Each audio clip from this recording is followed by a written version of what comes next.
So this story is the reason I stopped making content for 5 years. You guys remember when all those Vine stars and skit Instagrammers moved to LA in like 2015-ish? So I wasn't a huge creator at the time, but I was there and around it all as all of that stuff was happening. I moved from Chicago to LA 3 weeks after high school with like $2,000 in my pocket that I saved up working at Steak and Shake with this other aspiring creator named David. I was much more into editing and being behind the camera at that time, and he was much more into Vine and vlogs and being on camera. That time of our lives was absolutely crazy. Everybody was broke, posting anything we could onto YouTube to get some attention. I happened to get a spot at the now notorious 1600 Vine apartments, and David got a spot a little bit closer to USC. Everyone was collaborating with everyone, and it was the era of clickbait YouTube. And to be honest, it was extremely fun for the first few months, until Hollywood started to notice that influencers were the next big thing, and that the landscape of the industry was changing. And we started to get invited to more exclusive parties and events, where it seemed as if old Hollywood was almost grooming new Hollywood. And there was rumors of this one gathering that was happening on a monthly basis, where it seemed like anybody that got invited saw a massive jump in their numbers, secured huge brand deals right after attending. But apparently this gathering worked on a buddy system. Someone had to vouch for you and bring you as a guest. And by blind luck, me and David ended up getting invited. Some talent agents saw me and David shoot a silly skit at a random party. He didn't invite us that second, he just told us that he saw something special in us and took our contact information. And listen, people do that all the time in LA, but this guy had a different feel to him. He wasn't trying to convince us he had connections or hype himself up like everybody else does. He was just super calm and had a sharp way of speaking that demanded respect. He was extremely brief, and after getting our numbers, he just said, "Look out for the invite," and walked away. And this is where it gets weird. I never gave this guy my address, I only gave him my number. But I ended up getting an invitation by letter. And at the time, I thought that that was so cool. But in retrospect, as an adult looking back at it, that alone was a huge violation of privacy and a major red flag. But at the time, when I tell you, I was absolutely buzzing with excitement. When I got it, the letter was so extravagant and detailed. It was gold with black and red lettering that read something like, "Your talents have been noted, your name has been endorsed," and I'll never forget this part. "The dreams you have been chasing are a night away through the seventh heaven." And the address was a beautiful home in Laurel Canyon that was set to happen that weekend. It also noted to not be a minute late and not to expect to leave before midnight. And at the time, it felt like the Willy Wonka golden ticket. And the excitement doubled when I got a text from David at the same time, in all caps saying, "Did you get one too?" I felt like our lives were about to change. And I was right. David blew up after this party, and I had to go into hiding. I felt like our lives were about to change. And I was right. David blew up after this party, and I had to go into hiding. When I tell you I was on cloud 9 leading up to that party, I mean it. I was so young and naive and delusionally optimistic. I truly believed that I was going to go to this party and leave rich, because it literally seemed like that was happening to the creators around me that attended. I was hyped. I've never been a braggy person, but when you're young and excited, you get consumed by good news and want to talk to your friends and peers about it. So everybody that I chatted with who I knew was a content creator and was in the know about this party, I couldn't help but to tell them. And all the feedback was positive and along the lines of, "Let me know how it goes," or "Can you try to get me into the next one?" And even some from bigger creators saying, "I'll see you there," with like a little smirk on their face, like they were pumped for me. Except for one conversation with a creator that most of you probably know. This creator is an extremely positive guy, and he's one of the most wholesome, bubbly, genuine guys I met out there. And when I told him the good news, he looked at me like I told him a tsunami was headed towards the building. The usual joy that this man brought to every conversation turned into real fear and concern, and he made me leave the lobby and come up to his apartment before explaining anything to me. Like he was scared that somebody was gonna overhear our conversation. When we got up to his apartment, he was just pacing, like he had no idea how to start this conversation. But when he finally spoke up, all he said was, "Listen, Doug, I know you're excited, but I'm begging you, please do not go. That man is not who you think he is." He was being so frantic, and I could see tears welling up in this guy's eyes. But I was young, and I thought that I knew everything. I didn't even think the talent agent that sent us the invite was important. I was interested in the connections, and I didn't really care if the talent agent was shady, or if his intention was to sign me to a bad deal. I thought I'd just say no to any bad contract that he tried to send me, but still get to reap all the benefits of the party. So I tried to pry a little bit and ask follow-up questions, but all he gave me was, "I have a friend who went, and he hasn't been the same since he didn't cooperate. I don't know what he saw or what they did to him, but Doug, I do not want to see that happen to you. I don't know what he saw or what they did to him, but Doug, I do not want to see that happen to you." I start reassuring him that they won't make me do anything that I don't want to do. I don't even drink, let alone take any party favors. So peer pressure isn't much of an issue for me. I make up a lie to get out of the situation, because to be honest, I selfishly wanted to stay excited about this party, and I really didn't want to hear anything negative about it. So I jokingly told him that I'd text him when I got home, and that I had to leave to edit some videos tonight. What I was really doing was calling my dad to beg him for $100 to buy a rental suit. Mind you, we were all still poor, and I was living in an apartment that I could barely afford. My dad reluctantly sent me the money, and I immediately texted David to pick me up tomorrow at 5 p.m. so we could both get our suits before the party, and grab food before we head to the party at 11. When David picked me up the next day, he was so excited and in such a great mood. that I had to hide my concerns from him, at least while we were shopping for the rental suits. I had to manufacture excitement because David always has his camera out, and I wouldn't just be spoiling the mood, I would be ruining the content that he was trying to record. So I went along with it throughout the shopping process. Our plan was to drop his car off at my apartment, walk to the In-N-Out Burger on Sunset Boulevard, eat, and then change into our suits in the bathroom and hop into the Uber, so we didn't smell like burgers. When we finally sat down to eat, I took that opportunity to bring up the warning that my friend gave me the day before in his apartment. I told him everything that he said to me and how scared he looked when he said it, and that I was feeling a little bit worried about going to this party. David cut me off before I even got to finish my sentence and firmly said we're going, and then went on a rant about how my friend is a jealous clout chaser and that he's just salty that his content isn't good enough and would never be invited to something like this. He said it in a half serious, half joking tone like he always does when he wants to get his way. Then he finished off by guilting me and saying, "Doug, don't ruin this opportunity for us. Please just get through this party for me." I'd never heard anybody talk about my friend that way, but I'd known David for so much longer, so I trusted his judgment. So I nodded my head and called the Uber. We changed in the bathrooms and hopped into the Uber, and David starts recording again, so I have to pretend to be excited again. But once we got off the side streets and started driving up Laurel Canyon, I started getting anxious and internally panicking. If you're not familiar with Laurel Canyon, it's filled with beautiful homes, but at night it's extremely dark and borderline freaky, especially when you consider all the history with the Manson murders in that area. Part of me feels like we're dropping ourselves off into a setup, but once we arrive, all of my worries get washed away. We pull into the driveway and this house is beautiful and extravagant,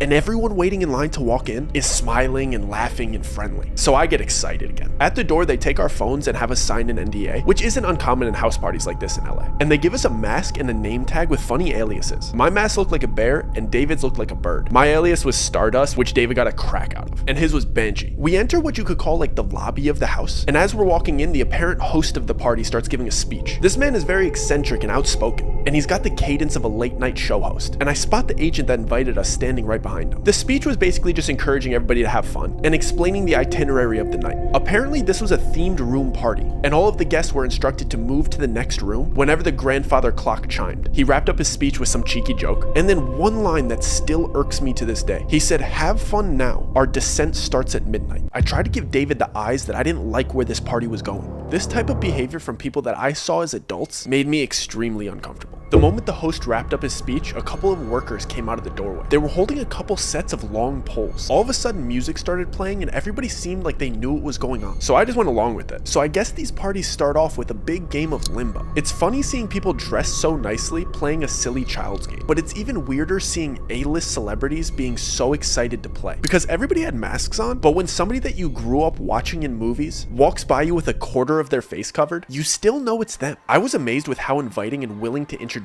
themselves these people were. I was expecting at least an undertone of uppityness in there, but it seemed like everybody was involving everybody in conversation, and they were frequently introducing themselves to me with their alias, of course. The only thing weird about it was something that I didn't notice until the third person did it. When they shook my hand, they pressed their thumb into the soft part between my thumb and my pointer finger, and I only recognized the pattern because the third guy gave me a big smile and said, "This must be your first time here." In retrospect, this should have alarmed me, but it seemed like they got friendlier when they realized that it was my first time here, so I didn't really think anything of it. But before I got to ask any follow-up questions about this odd handshake, the first grandfather clock chime went off, and everybody excitedly rushed into the second room. When I finally got in there, I was taken aback by the dramatic decor change. Everything in this room was different shades of blue. The music was romantic, and all the furniture was cabana beds and love seats. I stood there for a second trying to realize what was different, but I couldn't put my finger on it until some girl walked by and caressed my shoulder in a really flirty manner. The decor changed, but the way everybody was acting was drastically different. Before, everybody seemed to be outgoing and inviting and friendly, but the second they stepped foot into this room, they became touchy, flirty, and suggestive. I was only 19 at the time, so this type of behavior from people that I saw as adults made me extremely uncomfortable, especially when I saw that the cabana beds had curtains that you could close for privacy. And I realized that these people weren't just being suggestive, they meant it. I tried to give David the eyes that I didn't like where this party was going, but he seemed to be really enjoying the female attention, so I was on my own. I basically stayed in perpetual motion and walked laps until the next chime went off, so I didn't have to sit next to anybody for too long and let them get too comfortable. The clock finally went off and everybody rushed to the next room immediately. The weirdest part was the people that were in the private sections didn't even bother redressing except for the mask. I was in no rush rush to get to the next room, but I could see into it over the crowd of everybody's head. The walls were bright orange, but the smells that were wafting in from that room were amazing. And when I finally got in there, it was like the Hogwarts feast. It was table after table of the most delicious spreads I've ever seen. There was full tables for seafood, full tables for meats, full tables of sushi, and an entire wall of spirits. I almost started enjoying myself again, until I saw the way these people were treating this food. They were disrespectfully biting chunks out of delicious prime rib roasts. They were just shoving copious amounts of high-grade sashimi into their mouths and eating caviar like it was cereal. The way that they were just grabbing with their hands and just spitting out things that they didn't like onto the floor ruined my appetite. At this point, I wanted nothing to do with these people. So I went up to the only familiar face in the room. The agent that invited me was the only other person not eating. So I approached him and lifted up my mask so he'd recognize me, considering we'd only met one time. Before I even got out my greeting or got my mask halfway off my face, he abruptly pressed my mask back into place and sharply said, "Mask stay on till the 6th room." He did it in a way that seemed like I was embarrassing him for not knowing the rules. So to ease the tension, I jokingly replied, "So we're only halfway there, huh?" He didn't laugh or make eye contact. He just dismissively replied, "I encourage you to engage in the festivities. A slow drip is better than a flood." He started to walk towards the door as the clock chimed for the next room, like he knew it was about to go off. I didn't like that interaction at all. He's the one that invited me here, and he seemed to have no interest in talking to me. I just kept going over what he said the entire time while we were in the next room. This room was yellow and basically just a casino. I wanted to talk to David privately and let him know that I wanted to leave, but he seemed to just be caught up in the momentum of the party. Plus, there was a roulette table in the room, and David's freakishly good at roulette. So at this point, the winning streak that he's building is the center point of the party. I can't fully focus on what the agent said to me because I have to pretend to be excited about David's winning streak in a fake casino where you're not actually winning money. And like clockwork, the chime goes off. The entire party starts rushing to the next room again, and the vibe changes dramatically. I'm the last person to walk into the bright red room. This room didn't seem to have a specific activity like the others. It was just empty and bright red, and everybody was whispering to each other. For a split second, I thought it might be a big game of telephone or something silly like that, but as I started walking through and brushing shoulders with these people and hearing what they were saying to each other, I started questioning everything. The same people that I saw laughing and celebrating and eating together were whispering the most heinous, offensive comments directly to each other. I mean things that you wouldn't even say behind your friend's back, they were saying it to their face. I'm talking friendship-ending secrets and personal opinions about each other laced with envy and jealousy. I hurried to a quiet corner because I was sick of hearing everybody's dirty laundry after walking around for a minute and a half, and it all clicked. I knew exactly what this party was. I see the host ask the first person in line a question before having them repeat something that he said. When I tell you I am done with this party, I'm absolutely not doing that. All the dots start connecting in my head while everybody's being horrible to each other around me. I'm trying to recap the whole night and remember the order of each room to solidify my suspicions, but the chime for the next room goes off. This time, everybody gets eerily quiet and calm, like they got all of their venom out. The host of the party announces for all of the newcomers to come to the front. All of the attendees form a single file line in front of the next room's door. There's about 10 other newcomers in front of me and David, and the agent that invited us is standing to the left of the door, and the host of the party is standing to the right. The host has a pile of books on the table next to him. I see the host ask the first person in line a question and then grab a book based on his answer. He would present the book to the person and place a diamond-shaped metal symbol on top of it before having them repeat something that he said. Then he'd take their mask off and let them enter the next room. I couldn't make out exactly what he was doing until there was only 2 people ahead of me in line. The books were Bibles, Qurans, Torahs, and so on. He would ask the person, "And which one is yours?" Whichever they chose, he'd grab it and place the metal symbol on top of it. He'd have you put your hand on top of the metal symbol and then repeat, "I am my own God, I bow to nobody but myself." When I tell you I am done with this party, and I whip my head around and I tell David I am absolutely not doing that. David whispered back in a joking tone like he always does, "Dude, it's just a party, who cares? I'll see you in the next room." And he skipped me in line to show me that he'd do it first to make me feel more comfortable. He went through with it and giggled his way into the next room. It was my turn, so I tried to play it cool and whisper to the host, "Do you mind if I skip this part? It's making me a little bit uncomfortable." I thought he'd subtly break character and reassure me that this is just a party theme and it's all good. Instead, he whispered back to me in a really kind tone, "Of course, man, don't worry about it. Just take your mask off and turn around." I was relieved for about a split second before the agent that invited me here grabbed my arm and started guiding me towards the exit. And I see that everybody that was behind me in line staring at me straight-faced. I look back at the host and he's standing up and loudly shouts like he's starting a chant. The price was not paid. And then everybody in line that was staring at me chants in unison like they knew exactly what to do. "Remove the profane." And they repeat it over and over until I'm through the exit door. "The price was not paid.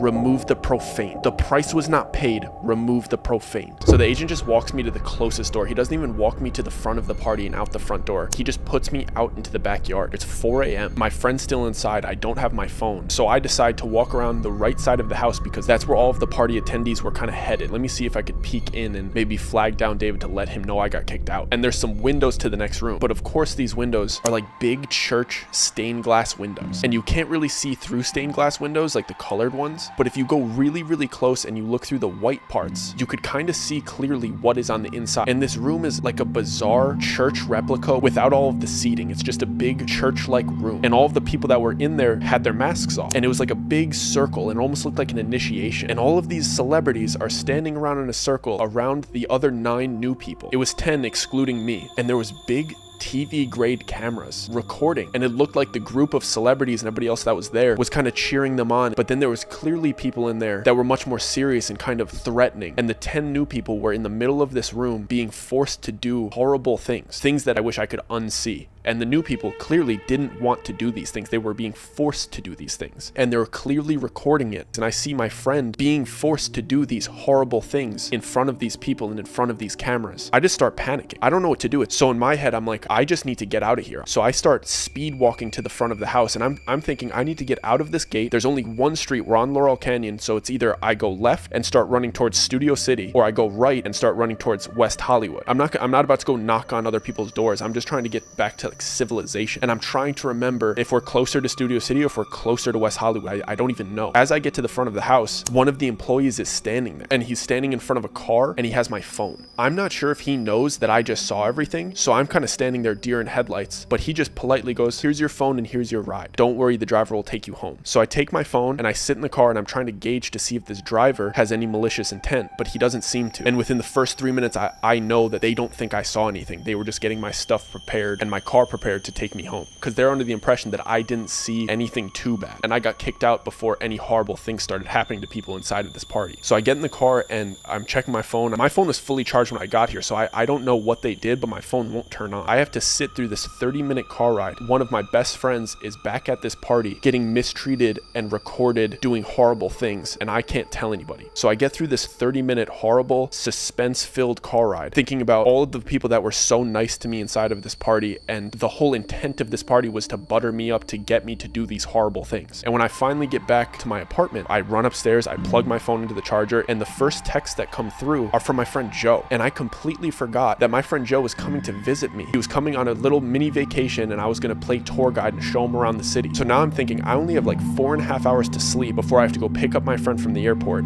and I still don't know if my other friend is okay. So I'm blowing up David's phone because he's still at this party, but I set a timer so I get to the airport to pick up my other friend. So I barely get any sleep. I drive to LAX to go pick up Joe, and I drive him back to my apartment. And when I'm coming back into my apartment, David's in the lobby, and he's talking to some other big creators, like bouncing video ideas. It's like 9:30, 10 a.m. at this point, so everybody's just kind of having coffee by the cafe and chatting. I tell Joe to go upstairs to my apartment and drop off his luggage, and I go ask David if I could talk to him really quick. I'm clearly very distressed, and he's being very jokey with me, and he doesn't seem like anything bad happened, and he's just kind of making fun of me for getting kicked out of the party. I'm just letting him talk for a little bit, and I finally tell him I was looking in through the next window. I saw what they made him do, and I was just asking him if he's okay. And the second I said that, he immediately switched on me, and he started damn near cussing me out and saying friendship ending things, and his eyes turned from happy and giddy to filled with almost fear and a little bit of betrayal. When he stormed off, he pulled out his phone and he was calling somebody as if he was like reporting something back to them. I immediately start freaking out. I assume that he's telling them that I saw what they did, and now I have my friend upstairs who thinks he's just on vacation when I just saw hyper successful rich people doing unspeakable acts, and they have all of the resources to come after me. They know where I live, and David isn't even on my side because the dirt that they have on him now. I have to pretend that everything's okay to Joe because he flew all the way out here for a vacation, and I don't even really know how bad the situation is. I don't even know how to tell him about everything that happened the night before. And I promised Joe that we were going to go to Runyon Canyon this morning, so he goes and changes into hiking gear, and I drive him over to Runyon Canyon. We do the hike for a few hours, and when we come back and I check my mail, there's another letter from these people, and I take it to the bathroom phone because I don't even want Joe to see it, and it's a screenshot of the surveillance footage of me looking in through the window and a little handwritten note, just a reminder of the worst mistake you've ever made. Curiosity killed the cat. And I start freaking out. I know that David just betrayed me and told them that I saw, and now they have proof that I saw. Now I'm just a walking liability to them, and now they're threatening me and that was the worst mistake that I've ever made, and insinuating that curiosity killed the cat. I'm the cat, but it's still not enough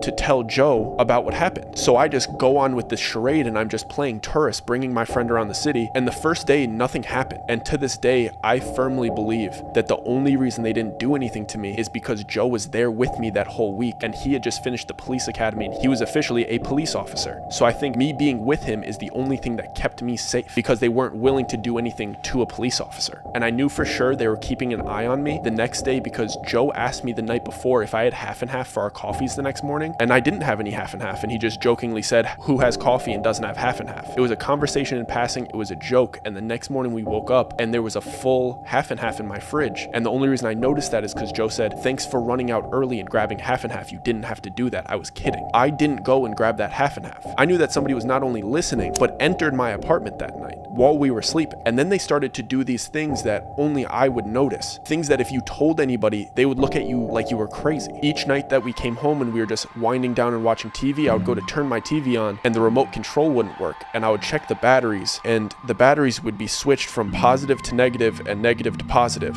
Like they came into my house and just flipped my batteries. I know that my remote control worked the day before, and they just needed me to know that they were in my house and flipped my batteries, just to let me know that they were invading my privacy on a daily basis. And then it started escalating to when I would take Joe to lunch, or we would pop to the grocery store, or we would go to the movies, and we would come back to the car and my left blinker would be on. They would just open my car and put it down, and every time we would come back to the car, my left turning signal would be on. It happened like 6 times. How can I tell anybody that somebody broke into my car and turned my left signal down? It's something that only I would notice. And I can't tell Joe because I'm not trying to scare him, and it's also something that I don't even think he would take seriously. He would probably say, you probably hit it down when you were stepping out of the car. And then things started to pick up. They started to do very specific things to me that weren't just by chance. We came home one day and I locked the door behind me like I was doing every time because I was super paranoid. My apartment door lock just locked swiftly. My apartment door lock doesn't lock swiftly. I would have to like press into it and jiggle it and force it to lock. And it's been like that since I moved in. And it had this sharp little nub on the front that I would feel with my thumb every single day. And one of the days we came home and it just smoothly locked and the nub wasn't there. So they were letting me know that I can't even lock them out. But how do I tell anybody that they're doing this to me? Because they would just say the apartment was probably aware of it and changed it. And I still wasn't able to tell Joe because I would think that he would come to the same conclusion. But then the next day we go to the car to go to breakfast, and we get into my old car that I've had for 5 or 6 years at the time, and I grab my gear shifter and I go to pull it into reverse, and it smoothly goes from park to reverse. And my gear shifter doesn't smoothly go from park to reverse. You have to wiggle it in a certain way. You have to press the button with your thumb in a certain way to get it into reverse. I only know this because I drove this car every single day for 5 years, and this gear shifter is pretty much broken. It's an old car. And that morning I got into my car and it smoothly went from park to reverse, and the wooden finish on the gear shifter was different. Mine had scratches on it and this one was brand new. So they were telling me not only are they able to just break into my car and turn the left signal down, they're also willing to manipulate my car. Now I know for sure Joe isn't safe either, and me not telling him these things puts him into danger because I'm driving him around in this car. And if they could change my gear shifter, why wouldn't they be able to cut my brakes? So I basically just break down and I have to tell Joe everything from start to finish about this weird party with this weird agent and the little things that I've been noticing all week, and that this was the last straw. And Joe believed me because we used to drive around in my car together all of the time, and sometimes he would drive my car, and he made me promise that I did not get that fixed. The gear shifter was still broken yesterday and it's fixed today, and I didn't do that. So that won him over, and he basically said, we need to get out of here. It shook him too. He didn't like the idea of these people in the house. When I told him I didn't get the half and half, when I told him all of these things that were adding up over the last couple days, it freaked him out. And he's like, bro, we got to go back to your apartment. We got to get your stuff. We got to get you out of here. Then my entire world is shattering. I moved out here and all of these things were going great for me, and I had a place and I had friends, and I didn't want to leave. Maybe the stuff will die out. I'll be able to work with other people. It's going to be okay. I don't want to just leave my apartment, leave all my stuff. But Joe insisted that we went back to my apartment to grab his stuff and mine and then go stay at a motel before he leaves the next day. And when we got to my apartment, David was in the lobby with other creators by the cafe again, and I went up to him. I didn't really have any idea about what I was going to say to him. All he did was hand me a coffee, ignore everything that I said and walk away. But then when I looked at the coffee, it had a little napkin wrapped around it. I saw that something was written in Sharpie on the napkin. It said, "I'm so sorry. You have to leave tomorrow with him. Otherwise, it's me and you." And I went upstairs and I packed a couple backpacks and I left LA the next morning with my friend and I never went back. Joe and I rushed out of that city as fast as we could. I packed as much of my stuff as I could and we just started driving. We were both genuinely scared for our safety at that point. So we decided to skip Joe's scheduled flight and just drive to Las Vegas. And then we were just gonna fly home from there. There was something that just felt comforting about being out of the state. Not to mention, Joe wanted a real briefing about what went down, because I had just basically told him the cliff notes and begged him to believe me so that we could pick up and leave as soon as possible. For the first 2 hours of the drive, we primarily kept our heads on a swivel and just made sure that we didn't take any wrong turns to further extend this trip. There were a few cars that made me feel like we were being followed, but it was just my paranoia enhancing an A-type personality driver into a stalker. Once we were out of California's state lines and into Nevada, we could both finally exhale. I felt real relief wash over me for the first time since I got kicked out of that party. We stopped about 15 minutes into Nevada at a pit stop. We used their Wi-Fi to book a hotel for Vegas that night, along with the plane tickets for the next morning. Once we had our escape plan fully booked, Joe just started laughing and I couldn't help but just start laughing too. We shared a lot of crazy stories growing up and we always seemed to find ourselves in sticky situations together. So it was just hilarious that his fun trip to visit me turned into this. It felt really good to laugh about it because it made me feel like it was finally over. We got back into the car to continue our drive and Joe playfully said, "So you have 1 hour to explain to me why we're fleeing Los Angeles over some half and half and a gear shifter before we get to Vegas and we make this trip worth it." I realized how bizarre this whole situation must have looked from his perspective. He flew in for a fun vacation and arrived to see his friend in a crisis. As I started to explain to him the series of events, things really started to click for me, especially with his input as a police officer. I'm gonna recap some of the events that I had already explained, but with the conclusions that we came to together. Clearly, the man that invited us to the party was a predator, and we were just perfect targets for him. We were young kids with enough of a following on socials to influence all of the other young creators in the area. We had just made a major change in our life by moving across the country, and we were completely isolated from our families who we could consult with about important decision making. And we were in a bad financial situation because at the time, just having a following on the internet didn't equal revenue. We were perfect targets to be indoctrined into a system where they could have full control over our budding careers. And apparently that's exactly what cult-like communities look for potential members. Not to mention, we were in LA trying to make a career in entertainment, and it seemed like they held the key to our dreams. As I was explaining to Joe the invitation and how it showed up to my house, we came to the conclusion that this guy approaching us at that party was not a coincidence. He had to have been scouting us prior to the time that I thought that we just met by chance. The party itself was a trap as well. When I finally had the chance to process what he said to me about the slow drip is better than a flood, it really started to make sense. Each room was designed to slowly introduce you into giving into temptation and sin. Everybody there being so nice and inviting was clearly on purpose. Seeing all of these people that you've looked up to for years indulging in these temptations of each room and inviting you to join in with them is perfect peer pressure. You don't want to let your idols down, so you voluntarily engage in an activity in each room that just gets progressively worse and worse. And of course, they start with flirtiness and overeating delicious food. And of course, spirits, because those things are so easy to give into. But the temptations of the night keep getting worse as you go on. He wanted me to feel the slow drip, so when it was time to commit the heinous acts of the 6th room, it didn't feel like a flood. It's clear why they kicked me out when they did. I wasn't indulging the way everybody else had. And when it came to the time to defame my religion, it was the last straw. Most people, like myself, would think it was just part of the party theme. But to them, it's the test to see if you're broken down enough to defame your religion for the fun of the party. That's why the 6th room was the flood. It was dramatically worse than the rooms that I had experienced. And the only way somebody would give into the peer pressure to do what they were doing in that room is them being primed to do so with everything that happened before and had just spoken the words that they're not God-fearing. I realized that the people that would go to that party didn't just blow up overnight because of the power of that little cultish group. They scouted young creators like myself and David, who they believed were going to blow up regardless of their help, and get them to commit heinous acts on camera. So when they did eventually blow up, they had the perfect blackmail on them to control them. They would try to get to you early, so before you were making money independently, so that they could control you. Because if you were already established and wealthy, why would you even care about going to a party like this? You just don't care. It's too late for them to infiltrate your life. Do they help you with big collaborations? Yeah, but these collaborations are built off of fear and trauma. That's how they keep their group so tight. You can't get into this group unless you also do these horrible things. They kicked me out and let me leave because they thought I actually didn't see anything too bad. From the outside perspective, I had just gone to a cool A-list party in a beautiful home filled with beautiful people and amazing food. I couldn't say anything bad about it publicly without sounding bitter that I got kicked out. That's how groups like this need to operate. From the outside looking in, it has to look amazing and wonderful to be a part of. From the inside, they need blackmail that's so bad on you that you can never speak out against it without getting your reputation destroyed. It made sense why they went after me the way they did. They need to do things to me that only I would notice because they couldn't be seen openly harassing me. It would make them look bad. So they had to infiltrate my privacy and scare me secretly. I still don't know how far they would have gone to get me to leave the city, if they would get violent or try to get me to fall victim to an accident. But they wanted to scare me out of the city. And I thought back to my very kind friend that warned me about this part and how secretive he was being about how much he knew about it. He couldn't just openly say how weird those people were because it would make him a target. He just knew that if he kindly declined their offers and acted like he knew nothing about them, he could go about pursuing his career unbothered. And it really made sense why they would target potential big creators as well. Because if the kid with the most clout is a part of this group and the only way to collaborate with him was to go through the same indoctrination, they would be able to control an entire generation of creators. To be honest, they're very good at what they do. There was a clear system that they followed and the way that they approached harassing me out of the city. It was done at a professional level. Joe told me that it's called gang stalking and that most of the time it actually isn't happening. And what I mean by that is most of the time that somebody reports that a crime like this is being committed, it's actually a paranoid schizophrenic having an episode. So they harass you in a way that even the police department would consider it a mental disorder, opposed to gang stalking. Everything about the way these people operate is cult-like, and everything that they do is intentional. I was never even a conspiracy theorist or anything like that, but my perspective on show business in Hollywood completely changed on the way to Vegas. All the dots connected, and I saw how truly evil some people in that industry actually are. And when I got to Vegas, I started to see how openly they show it. I know I've spent this whole time talking about how secret and exclusive this party was, and how everybody that knows about it has their lips zipped shut, but when we had arrived at our hotel near the strip, I started looking around at the big signs and promotions, and they really don't hide it. There was cultish symbolism in all of the music, live performances, and movie trailers. What used to look like just cool designs and eccentric artists was blatant symbolism for what was actually going on. I will never look at showbiz the same after that. I'm extremely happy being an independent artist, safe in the middle of the country away from those cultish hedonists. I never received another letter or heard from David again, but what I can tell you is that everybody that was affiliated with that group became massively famous, but everybody involved fell as hard as they ascended and have had even more massive controversies. And to anybody pursuing a life in the arts or social media, do not fall into this trap. They will promise you everything that you've ever wanted, but they'll take it away whenever they please. And I promise you will hurt the people around you in the process. Welcome to the society. Guys, if you enjoyed this story and you want to watch more, I have plenty of full stories and episodes on the channel. We have the Stairs, the Giggler, and we got a couple more coming. So if you haven't subscribed already, I would deeply appreciate if you did. Of course, like this video. I'm an independent artist, so your likes and subscribes and comments mean way more to me than they would to a cultish hedonist. Thank you.